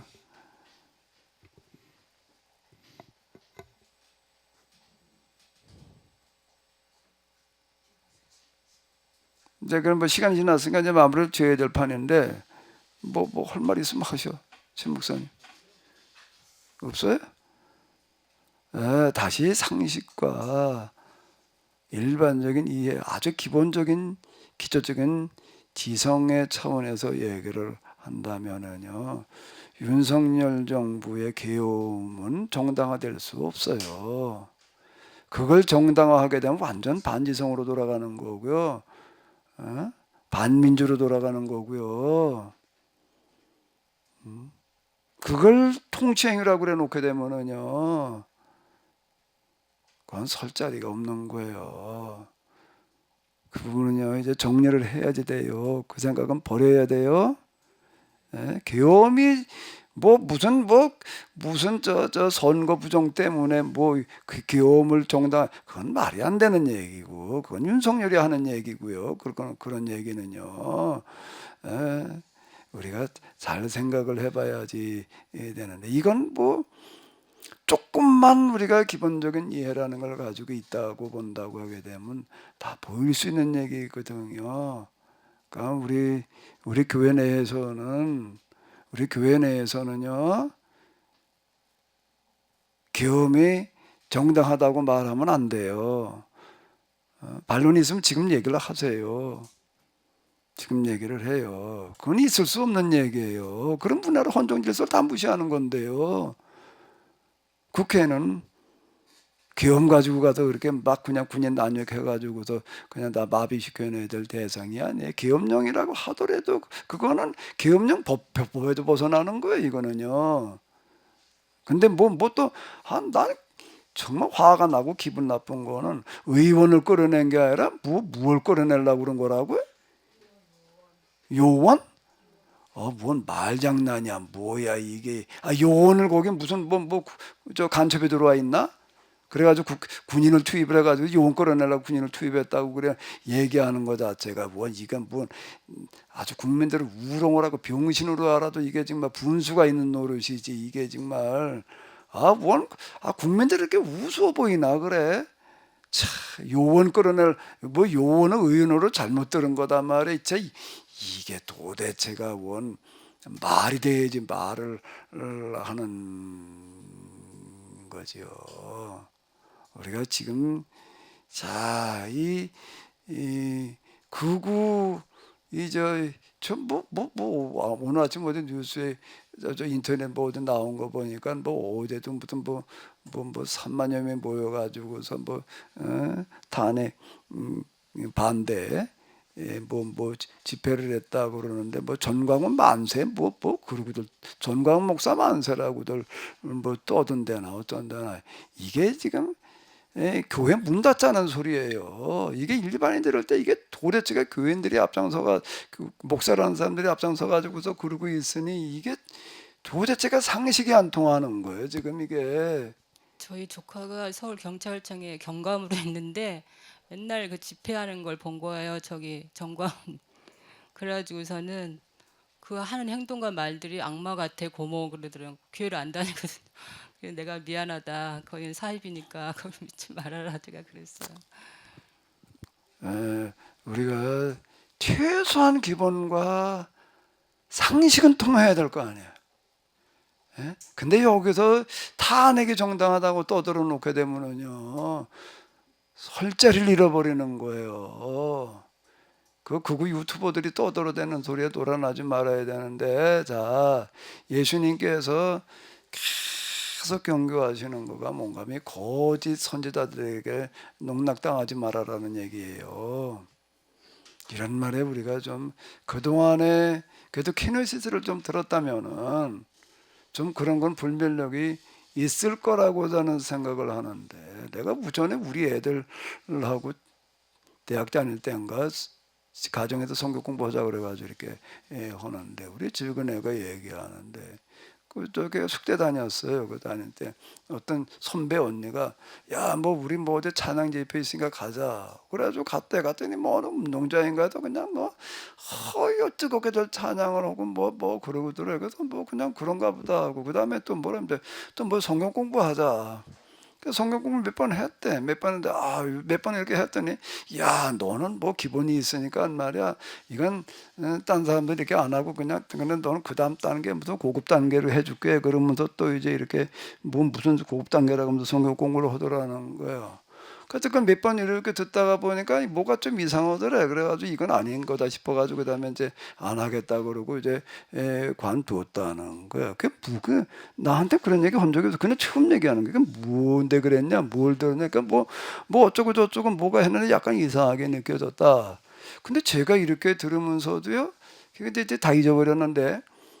그거를 이상하게 느꼈다는 게 그래도 그거 대단하다. 그걸 얘가 어떻게 이상하다는 걸 그걸 가지고 어떻게 알았나 싶어가지고 너 그걸 어떻게 알았냐 그랬더니 내가 그래도 아빠 얘기 들은 게 몇 년인데 이렇게 얘기를 하더라고요. 도대체 뭐였나 하고 보니까 그게 이제 저 JMS야 이제 이게. 우리 애들 좀 키도 크고 늘씬하고 이러고 하니까 이제 포섭 대상 중에 하나였던 건데 성경 공부 좀 하자 그래서 몇 번 하다가 보니까 이상한 것 같아가지고 관둬서 이상하다는 게 아주 예민하게 그걸 이제 딱 캐치를 해가지고서 그럼 너는 어떻게 그걸 그래도 그렇고 이상하다는 거 그걸 가지고 어떻게 이상한 생각했냐. 아빠 얘기 들은 게 몇 년인데 이렇게 얘기를 하더라고요. 그래서 제 얘기 좀 들었잖아요. 들었지요? 맞지요? 그러면 좀 최소한의 분별력은 있을 것 같아요. 이춘자 권사님 맞아요? 기금 선포됐던 날인가 그 주간에 뭐 차에 탁 차시더니 뭐라 그러나 뭐한 도대체 말이야 계엄금 뭐 말도 안 되게 무슨 입한거에 계엄이냐고 또 올라타자마자 한바탕 하시더라고. 내가 속으로다가 내가 어쩌 그랬어요 내가. 어떻게 그런 분별력이 있으시다 내가 이제 그랬는데요. 우리가 최소한의 분별력은 좀 가지고 이런데 우리가 농락당하지 말아야 될 것 같아요. 그리고 우리 교회 내에서는 최소한 그래도 이런 거 가지고 서로 이제 얼굴 붉힐 일이 좀 없어야 되겠지요. 우리가 이걸 우리 교회 내에도 이걸 해결하지 못하면 이게 말이 안 되는 거예요. 이게요. 맞아요? 맞아요? 대답들이 별로 신통치 않네. 우리 저기 팀주로 들으시는 분들 맞죠? 우리가 여기서 이거 하나를 해결하지 못하면 어디 가도 하나님 나라가 어쩌고 저쩌고 말도 꺼내지를 말아야 돼. 하나님 나라 임하 하나님의 통치가 임하는 건데. 그래서 내가 하박국을 다루다 그냥 좀 이제 뭐 왈가왈부 할 수도 있지만은 이제 여기까지 가자 그러고 왔는데요. 또 하실 말씀 있으시면 좀 하십시오. 마지막으로.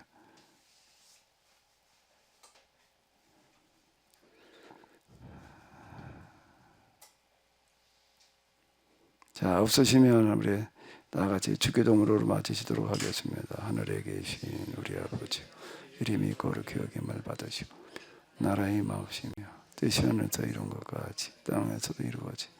오늘날 우리에게 영원한 양식을 주옵시고 우리가 우리에게 죄인 자를 사하여 준 것 같이 우리의 죄를 사하여 주옵시고 우리를 시험에 들게 하지 마옵시고 다만 악에서 구하옵소서. 대개 나라와 권세와 영광이 아버지께 영원히 있사옵나이다. 아멘.